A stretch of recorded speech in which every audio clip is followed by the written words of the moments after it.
ఆమె ధైర్యం ఈ తరానికి స్ఫూర్తి. సుమారు 9 నెలలు అంతరిక్షంలో చిక్కుకుపోయిన భారత సంతతి వ్యోమగామి సునీత విలియమ్స్ ఎట్టకేలకు భూమి మీదకు చేరుకున్నారు. ప్రపంచం అంతా ఉత్కంఠతో ఎదురు చూస్తుండగా సునీత మరో 3 బుధవారం తెల్లవారుజామున అమెరికా ఫ్లోరిడా సముద్ర తీరంలో సురక్షితంగా ల్యాండ్ అయ్యారు. 2024 జూన్ 5న కేవలం 8 రోజుల అంతరిక్ష యాత్ర కోసం వెళ్లిన సునీత విలియమ్స్ విల్మోర్లు 286 రోజులు అంతరిక్షంలోనే ఉండిపోవలసి వచ్చింది. ఈ ధీర నారి సునీత భారత సంతతి మహిళ.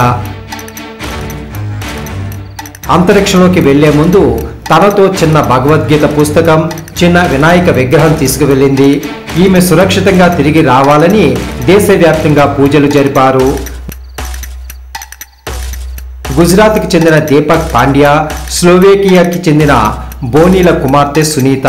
సునీతకు అన్నయ్య జై థామస్, అక్క దినా అనాలున్నారు. సునీత 1965 సెప్టెంబర్ 19న అమెరికాలో ఓహయో రాష్ట్రంలో జన్మించారు. పశు వైద్యురాలు కావాలనుకున్న సునీత అన్నయ్య జై అమెరికా నేవల్ అకాడమీలో చేరడంతో అన్న బాటలో నేవల్ అకాడమీలో చేరారు. తన స్నేహితుడు మైకేల్ జే విలియమ్స్ని 1989లో వివాహం చేసుకున్నారు. తరువాత సైనిక హెలికాప్టర్ నడపడంలో శిక్షణ పొందారు. మొదటిసారి నాసాలో వ్యోమగామిగా తను పెట్టిన అప్లికేషన్ రిజెక్ట్ అయింది.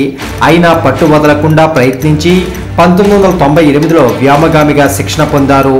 మొదటిసారిగా 2006లో అంతరిక్ష యాత్ర చేసింది. కల్పనా చావ్లా తర్వాత అంతరిక్షంలోకి అడుగుపెట్టిన 2వ మహిళ సునీత.